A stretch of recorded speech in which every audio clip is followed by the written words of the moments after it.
Hello, my friends. Welcome back to another day of a live edition of Shakespeare's Coffee Break. I am your friendly neighborhood Shakespeare, and I'm on my coffee break. Let's have a nice, noisy slurp to get things kicked off here.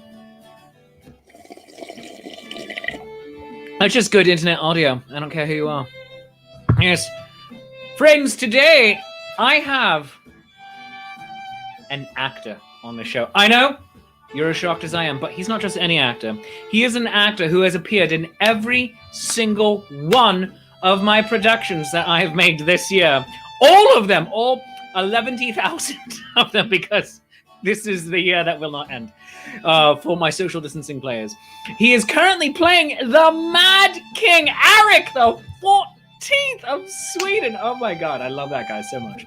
At the Louisiana Renaissance Festival, and he is married to another amazing, brilliant performer who we're going to be talking about in a bit later. He is none other than Tom. Your mom isn't as cool as him, Zadoyko. And that's a weird, random middle name I gave him. I don't know why I did that. That's an odd one you gave. Yes. Yeah. I don't know why I did it. You know what? I'm sticking with it. Wrong and strong, people. That's how you do it. That's what the last 4 years have taught me. So I don't know why I went with this particular color combination today. I feel very Superman or Captain America. Either way, I'm loving it and feeling it. So let's get things going. As always, thank you to the Jackdaws for this theme song. Let's get into the show with my special guest, Eric the Viking. No, wait, King Eric the 14th.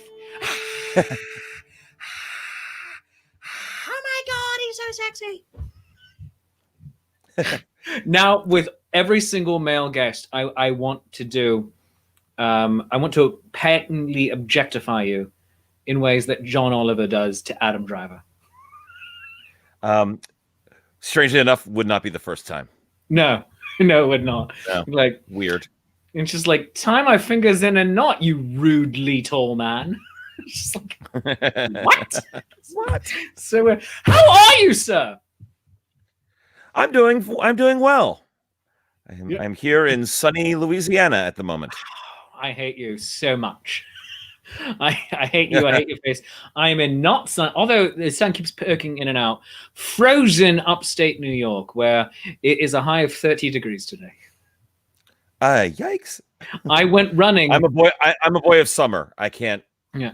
I went running, and I had good gloves on. I had good winter gloves on, and yet they weren't enough. So I had to stop back at my house and put on ski gloves just so my fingers wouldn't feel like they were about to fall off.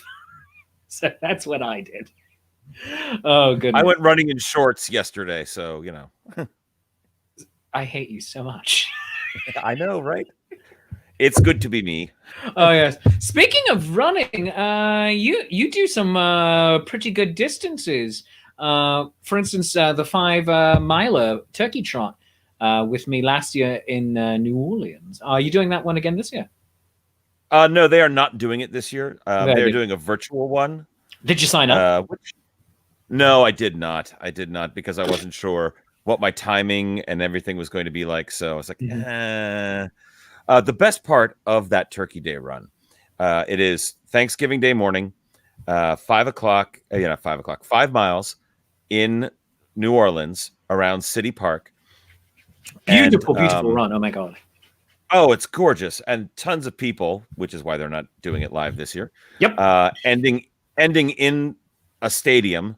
So you actually cross a for real finish line. It's very fun. But then the moment you cross that finish line, there is a beer truck, and they are just handing out pints as you finish to everyone who crosses the finish line. And the beer, while not necessarily my favorite on any given year that they're handing out, after you have run 5 miles, I guarantee you that is the best beer you've had in your entire life. I did not partake. When I did it last year, I did not partake, but I'm sorry, I cut you off. Continue. No. I mean, I guess just all the electrolytes and the hydration and everything flooding back into your body. Your body just goes, yes, more, please. Electrolytes, it's what plants crave. It's what plants crave. Did you partake of the pre-run shot, however? No! Oh, you missed that. No, because last year they did. I am not a crazy person. Last year, they had Wild Turkey was a sponsor, and Yeah, you they could do were. a shot of Wild Turkey before you did the run. And Oh my so a bunch gosh. of us did. I'm sorry you missed that. Oh no, I watched all of you. I have photographic evidence of all of it. Oh, that's right. All right. In fact, in the one selfie that or Ussie that a bunch of us took pre-race, all of you with your shot glasses, I made sure to be holding up a water bottle. I'm like, nope, it's water. It's like, no, I'm not an idiot. Oh goodness God! I'm like, no,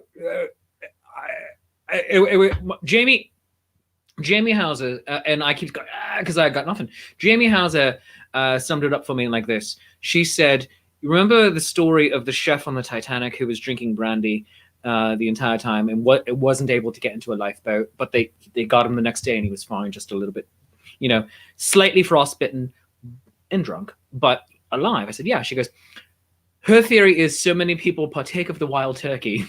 For the same reason, they're not normally distance runners, and so they're not going to feel it. That's like, possible. It's that fine. Entirely possible. I'm good. The amazing and talented Steve Brownlee of our mutual acquaintance and friendship, also of Haggis. In whose garage I am in currently. I know, my old room. So, yes. Steve, walk through the background.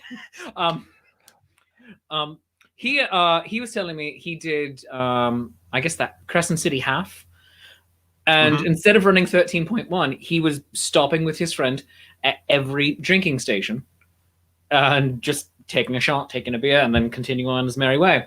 And didn't have a phone tracker at the time. This was just before all that happened, but they put the tracker on your shoe that we all have, right, for the big races. And instead of 13.1, it turned out he did quite a bit more just by going to one side of the street to the other side of the street. The other side of the street. Slow drifts back and forth. It's like, how much more? He's like, probably about 2 miles. It's just like, that's amazing. So that was a whole day event for him. Oh, yeah. It's like, let's have fun. Oh, goodness. But oh, it's such a good time down there. Oh, what was this is what the show's about apparently. What was your run distance yesterday? When you were running, I only did 2.5. I was in heavy sweats. I only did 2.5 miles because the summer I was not running very much at all. Where I live normally in Philadelphia, there's a wonderful park right there with a beautiful trail to go running on, but because everyone was quarantined, everyone was on the trail. And so I was just like, you know what? I'm good. I'm good. Yeah. I'll go for an early morning walk with the dog, and I'll walk like 2 miles with the dog in the morning. But otherwise, I'm like, no. By the time everyone's up and about and running on the trail, it was too close and packed in, and I'm just like, no, I don't feel comfortable about this. So. Not at all. Like, in-person races are going to be for me for a bit. Yeah, even once vaccine rolls out, hopefully very soon. Touch wood, fingers crossed. God willing, the creek don't rise and the internet holds out. But well, we've got 2 of them, and they're both at 95% effectiveness. It's going to take another month or 2 before you can actually roll them out. Oh yeah, I know. As a person who used to work in a virology lab. Did you really? I interned at Canut Laboratories in the Pocono Mountains working on flu vaccine in the 90s. I know exactly where that is too. Yeah. Brilliant. Yeah, Tannersville. Yeah. What did you do for them? Do you have a degree in that? Oh, in virology? No, I never finished my degree. I was actually going to school for marine science, but Canut Laboratory offered me a scholarship that included an internship. So when it came time for the internship in between my junior and senior year, I took it. I worked up there. We worked on flu vaccine. I was a research assistant to a gentleman who was developing a time release mechanism for flu vaccine. Flu vaccine used to be only good for you for about 2 months maybe. Oh, really? Well, that was the old one. the thing we were working on was a way to make it time released. I could go into in depth about how vaccines work if you really want. I would but love to do that. essentially, Yeah. So a vaccine essentially works in the most simplest of terms. You have the virus, you kill it in such a way that you do not deform the outer coat of the virus. There's a protein coat that covers the virus. You kill what's inside, and then that basically shell is what is in the vaccine. Yes, do not deform the virus. Because your body recognizes the shape of that virus, and then that's how it makes antibodies. So after a while, your body, without being exposed to it, stops producing those antibodies, which is why the flu vaccine was only lasting for so long. What we were working on was a way to micro-encapsulate some of the virus that was in the vaccine, that the encapsulation would degrade over time, and then constantly be reminding your body of what it needed to make antibodies for. So that's what we did. It was fascinating work. Not what I wanted to do with my life. And then roughly at that time was when I got offered my first full-time acting gig. And then I just left school and took off and started doing that. Weirdly, that's what I did too. I mean, not with the virology, but I got my first full-time acting gig, and I just said, "Oh, I'm already getting the decent paying work that having the degree isn't going to help me with." So that's what I did. So well, I had lost interest in the science end of it. When I went in to do marine science, I wanted to I'm going to go swim with sharks and dolphins. It's going to be great. And then school killed my will to live when I had to do an entire semester on plankton and just staring at plankton through a microscope. Yes, I get it. They're the building blocks of the ocean. They're very important. I got so bored with it. I'm like, I don't want to spend the rest of my life doing this. And then at the same time, I got offered the chance to play make-believe for a living and get paid. And I said, well, I'm going to do that. Could you have done a research paper on the character of Plankton, who is a homicidal maniac, and SpongeBob? Frighteningly enough, when I was in college, he was not out yet. Oh, right. Good. Because that show has been around. That show has been around so long. It's just like it predates World War II. Obviously, that's just how things work. Kaiser Wilhelm in 1917 laughing at SpongeBob on the newsreel. You know. Oh yes, it's a little square, but it's very funny. Oh goodness. So moving us over into Europe, what interested you in playing King Eric the Mad of Sweden? That's a pull, and I feel like not a lot of people are particularly familiar with him. I love him because I'm a weird history fan. I mean, look what I do. But you gotta tell me about that. That is fascinating. It is a convoluted story. Normally down here in Louisiana, they have Queen Elizabeth and have had for their entire, pretty much almost all of their existence. And for many years now, it has been a woman by the name of Kim Stockton. And she's played Queen Elizabeth. She's wonderful. You may have seen her in the most recent Bill and Ted movie. I have not seen the movie yet, but I saw the stills with her and she looked fabulous. Yep, she's Queen Elizabeth in that briefly. But she, at the beginning of this year, right before COVID started, she took a job as a costumer in Germany. And she, as we got closer to time, realized that she could not make it back safely, do the show, and then, quarantine before and after to go to and from Germany. So she's like, I can't be queen this year. So the management, Alvin and TJ Miller, who's their entertainment director this year, were like, well, we really want a king. Can you be a king? And then we started casting around, how could we do a king without changing the time period too much and without making just a fictitious king? Because this audience is very used to having a Queen Elizabeth. So doing a little research, we found King Eric the 14th of Sweden is a contemporary of Queen Elizabeth. He was actively courting her for a period of time. He wanted to marry Elizabeth and unite Sweden and England. And at one point, he went so far as to get on a ship to sail to England to meet with her and possibly propose to her. He got just a little bit offshore, and then a fast boat came up and gave him the news that his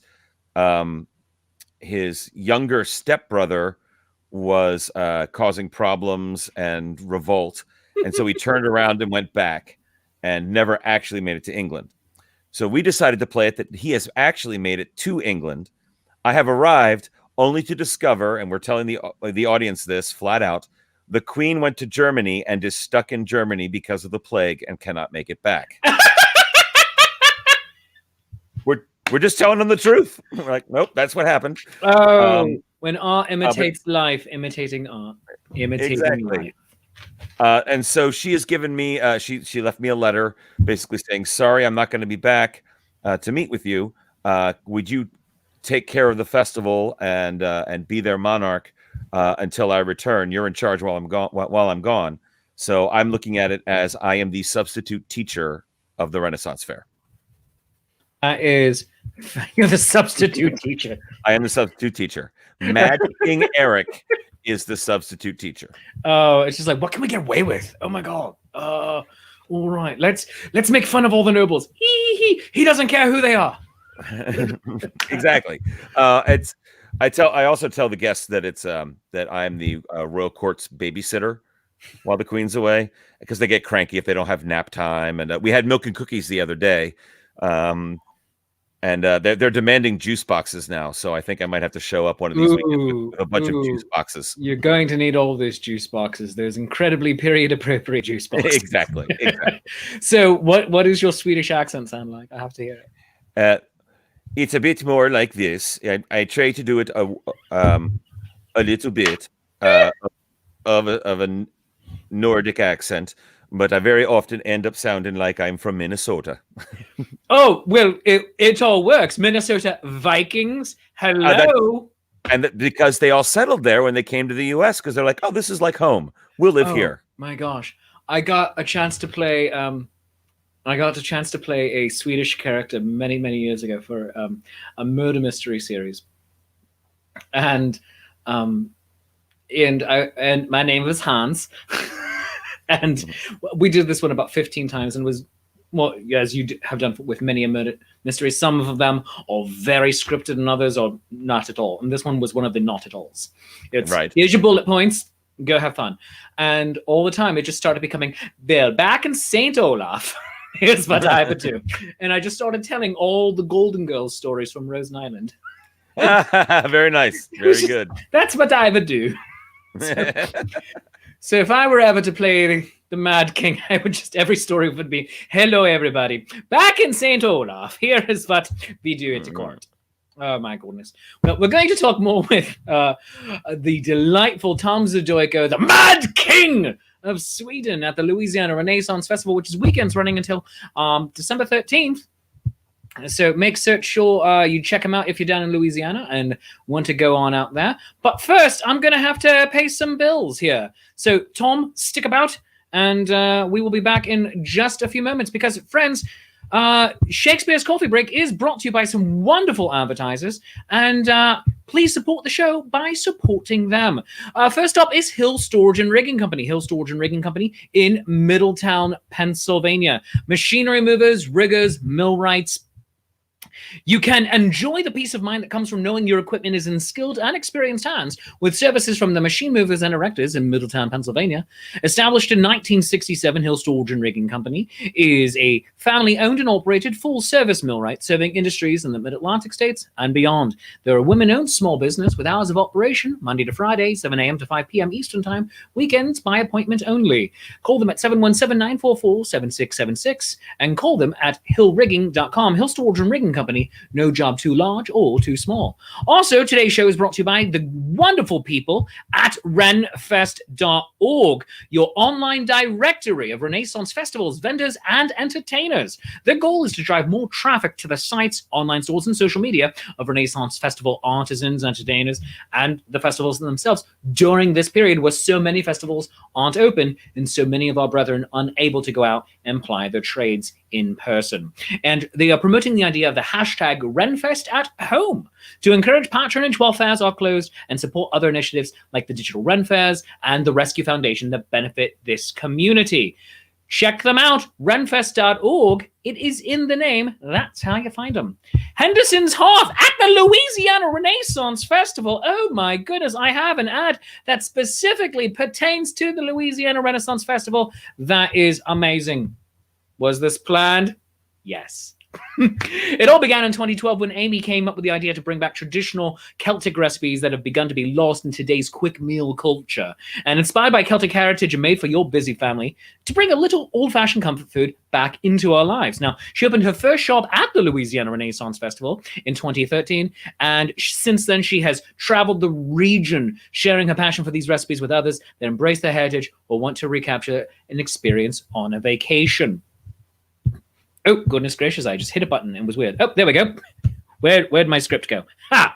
Now, she strives to provide healthy, easy, and delicious products steeped in Scottish heritage. Her ingredients are either grown by her or acquired locally in the Louisiana region to ensure quality. Each product is made in small batches so that she can ensure your mix will exceed your expectations. Shop at hendersonshearth.com and follow them on Instagram at Henderson's Hearth and visit them at the Louisiana Renaissance Festival weekends through December 13th. And you'll get wonderful mixes like these. For instance, this is the Henderson Soup Mix, and this is the Mulled Spice bag of cider. Oh my goodness, I have not yet used this one. The Henderson Soup Mix, this is actually just I stuffed this with marbles. That's what I've done just to make it look big.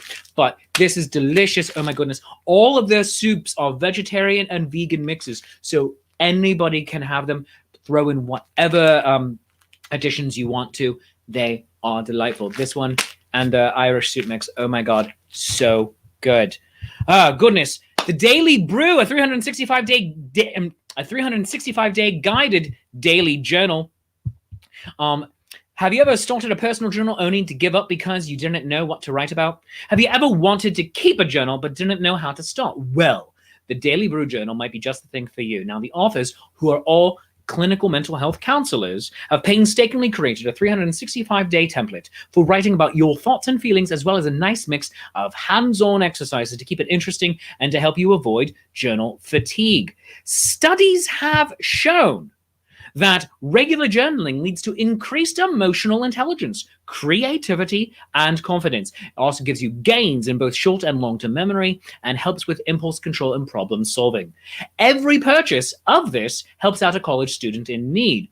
The authors of the book, every time you buy a copy, are able to give a copy to a college student who is receiving counseling. So it's all for a good and worthy cause. You can get it at various online stores, including Amazon, Target, Barnes & Noble, Aid Books, and more. So find a comfy chair, grab your favorite hot beverage, a good pen, and start journaling. And then finally, Dandy Fork, bits and bobbles for the sharp and snazzy. You want to go to dandyfork.com, or rather dandyfork.etsy.com right away, because you're going to get some amazing stuff. Go peruse the ever-expanding collection of accessories such as reversible venture hoods, scarves and masks to get you through the seasons in style. And the fandom collections includes designs inspired by the Doctor, Hobbits. I mean, come on, who doesn't want to have a mask and then second breakfast? I want that. Wizards, the Force, the Federation, they've got you covered. And you see what I did there? Because it's a mask. Now, the masks are hand and machine washable with sewn-in polypropylene filters, built-in stainless steel nose bridges, and comfortable woven elastic straps. The 3D shape of the new masks provides more breathing space between your mouth and nose and the fabric, while offering a good seal across the nose and under the chin. And you can save $5 off your order of $50 or more by using my special code DeathByFluffyKittens. Yes, so save $5 right there using my special code at Dandy Fork.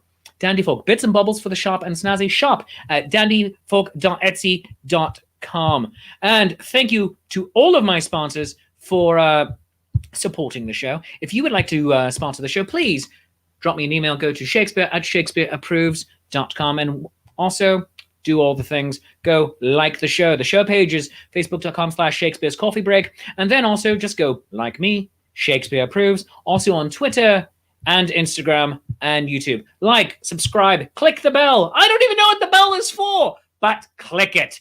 And friends, let's get back into my interview with my dear and good friend, Tom Zadoyko. My dear good friend. Hey, the bell, just so you know, the bell gives people alerts when a new episode is posted.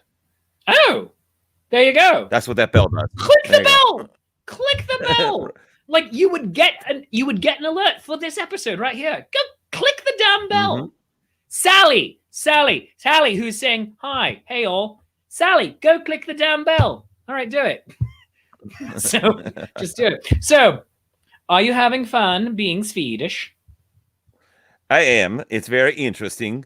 I managed to combine a couple things for getting ready for this. I only had 3 weeks to throw this together. I was like, I've got to be king now. Geez, what am I going to do? And I was trying to figure out Swedish accents without being ridiculous and becoming the Swedish chef. Yes, of course. Well, I don't want to insult actual Swedish people. You know, why not? Because I know some.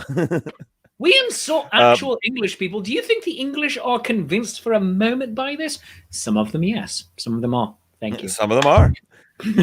But so I was going online and I was researching Swedish accents, and I stumbled across there's a guy named Lucas, and he does it's called BardsCraft. Bard as in the D&D character type. Sure. And he's from like Sweden, Finland. I think he's Finnish, but he lives in Sweden, or vice versa. But they have a very similar accent.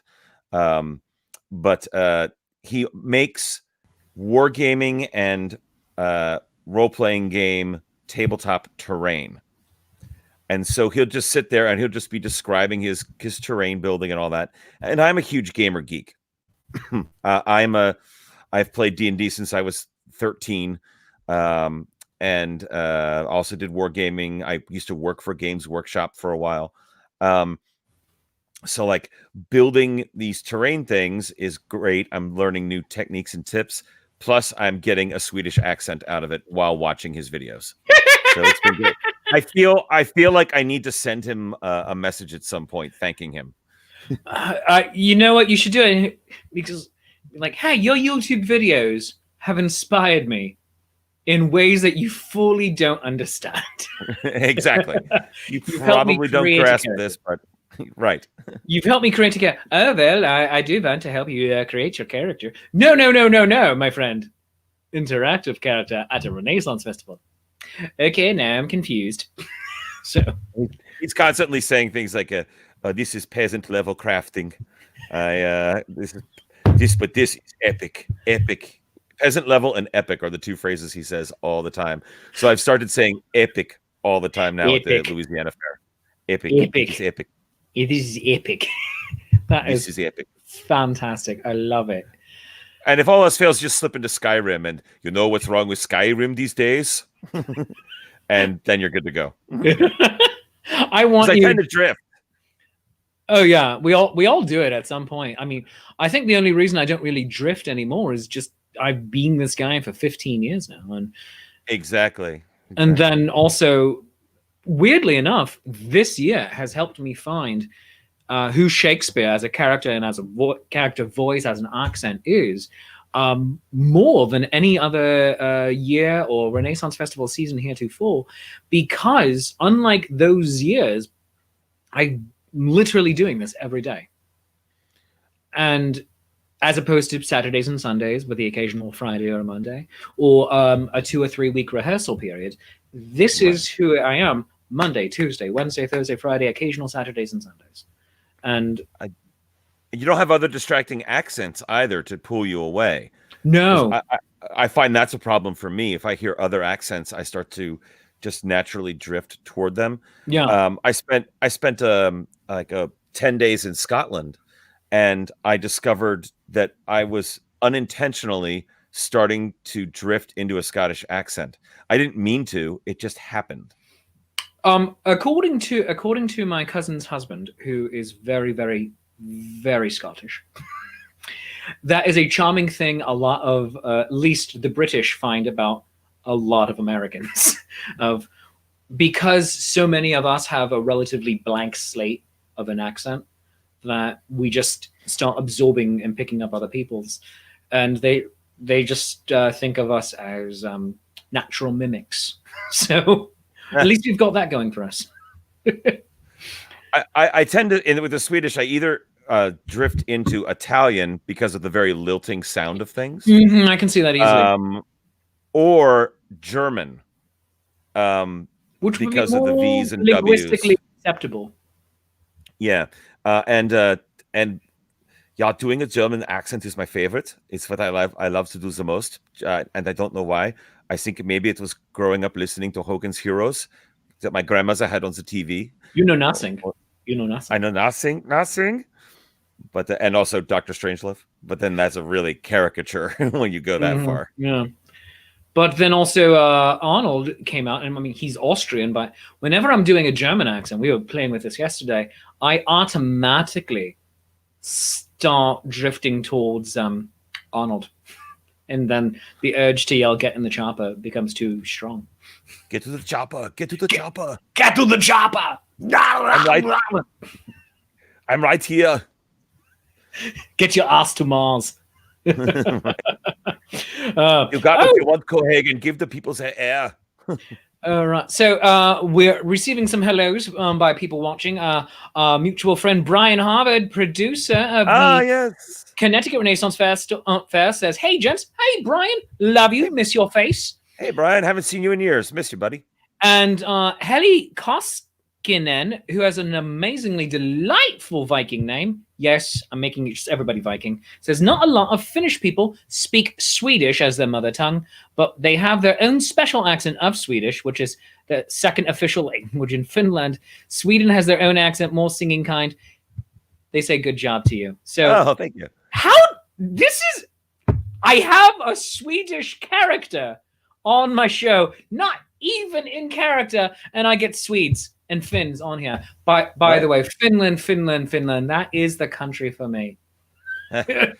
One of my dear friends, Tom Leitonen, as you might guess from his last name of Leitonen, is of Finnish descent, and we did a sword fighting show together for years. We did mud shows together for years, cast work together, and the story of Finlanders and the crazy things that Finns do throughout history are delightful. Are you familiar with the Russo-Finnish War? I am passingly familiar with it, and then I'm weirdly most familiar with it because of the show The Great. I watched season 1 on Hulu, and they dealt with it a little bit. So continue. Oh yeah, well, so it's for the listeners and watchers who might not know. It's a period right at the start of the Second World War, where before Russia and Germany were at war, Russia invaded Finland. Russia, huge army, just rolling into Finland. Finns like, hello, what are you doing here? And so they fought kind of like a guerrilla war to slow down the Russians. And like the Finns didn't really have that many tanks or anything like that. And here come the Russians with tanks.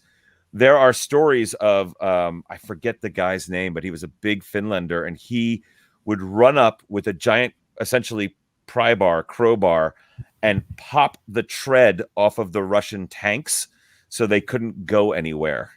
Oh my God, that's brilliant. So, but he's just imagine this giant Finlander just running up with a crowbar and just going, poink.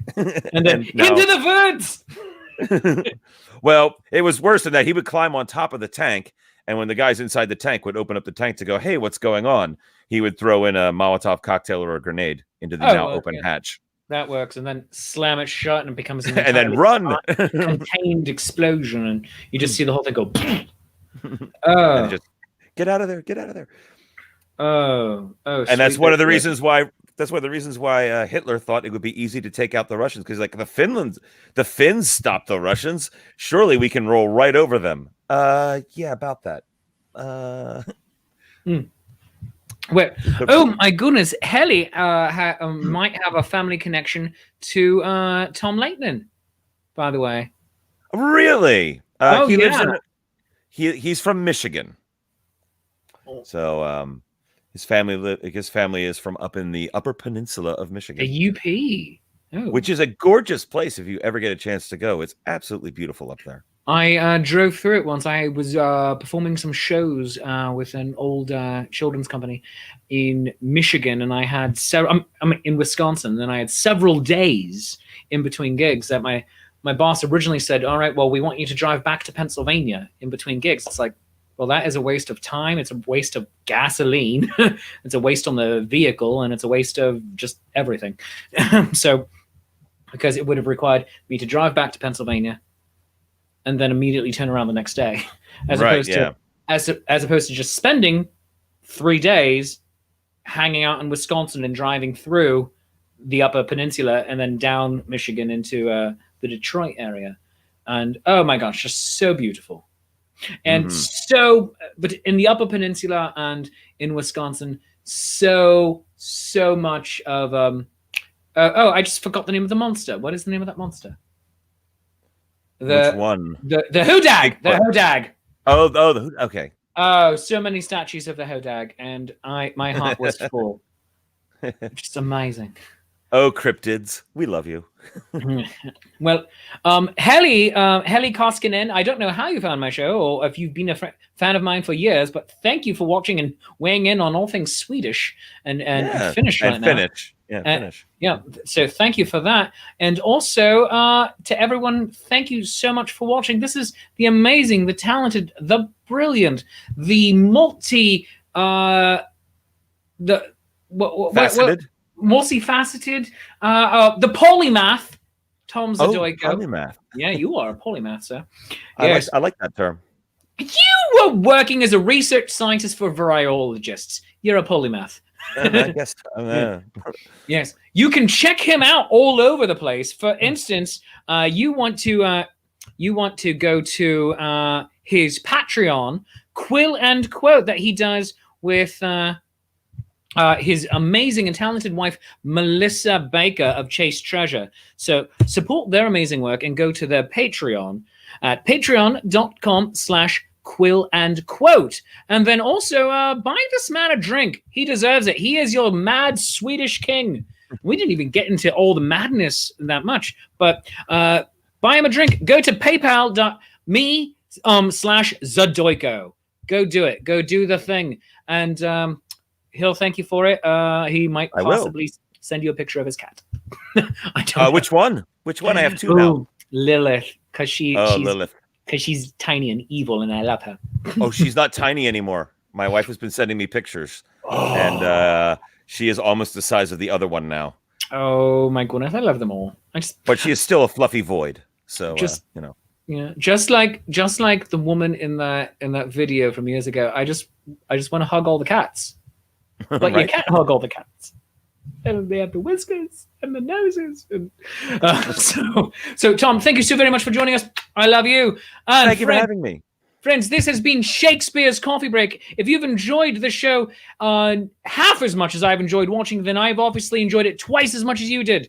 And that's just called math. And whatever you feel the show is worth, a 1, a 5, a 10, for a 50, I will do a sexy flamingo dance in your front drive. I'll just raise my leg and stand here and be like, look at you judgingly. But only once pandemic is over. But throw it into my hat, and by hat I mean coffee.com. Go to ko-fi.com/Shakespeare and buy me a cup of coffee. And you can also become a Patreon of the arts and be a recurring supporter of this show by going to patreon.com/Shakespeare. I have tiers starting at $3 going all the way up to $30. And right now, all of the perks for all of the patrons are the same, because some of you just want to make it rain, and that's amazing, and thank you. And some of you want to support me, but only have a little bit, and that's okay too.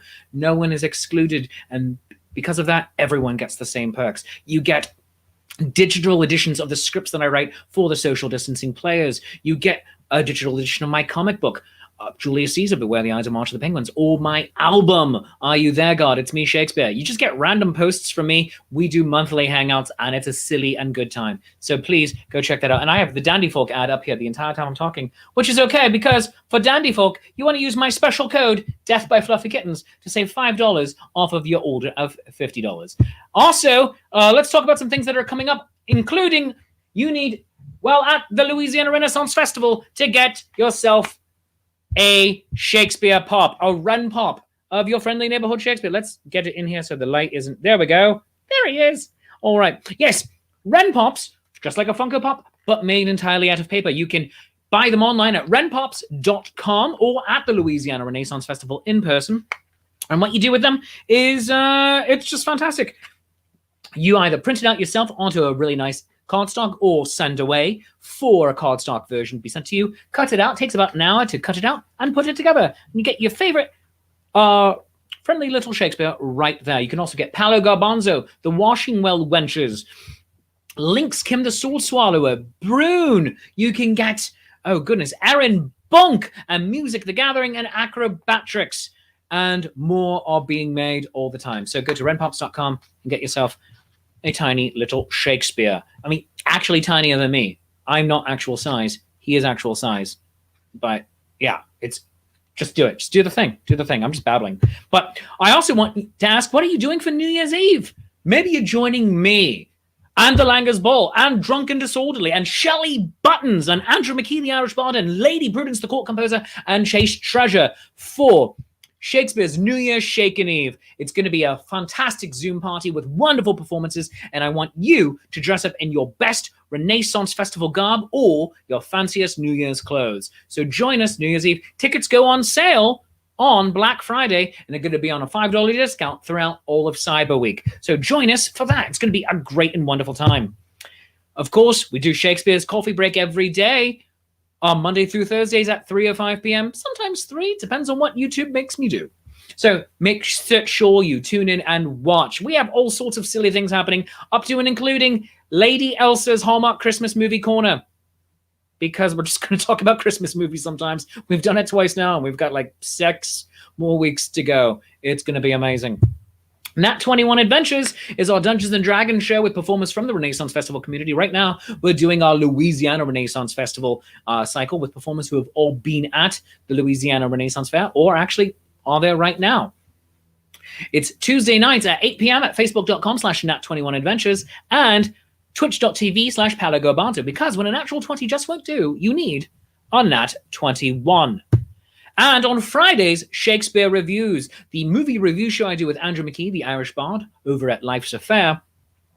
We talk about movies influenced by or direct adaptations of Shakespearean plays. Coming up for this week, I think we're talking about A Midsummer Night's Dream from 1999, starring Michelle Pfeiffer and Kevin Kline. I think that is our movie for this week. And then at 3:05 in the afternoon, Eastern Time, join us for our watch party over here. It's a great time. And then, of course, 5:35 on Friday, we have Shakespeare's Shameless Self-Promotion Happy Hour, where we have musical guests, silly comedy, and I ask weird questions about dinosaurs, as one does. So join me. This is the last one for the month, because I'm not doing it next week. No, I'm taking vacation because it's a holiday. That's right. And it's Black Friday, and I'm going to be doing a lot of online shopping. So, friends, that is today's Shakespeare's Coffee Break. I hope you've had half as much of a good time as I have. Let's have one last noisy slurp right now. That's just good internet audio. Once again, I'd like to thank my special guest, Tom Zadoyko, actor, king, professional Swede. Thank you very much. I was very appreciative to be here. And make sure you also go and love him on all of the things. But friends, that's it for today. I love you. You love me. There's mutual glorious affection. We will see you tomorrow. And until then, bye.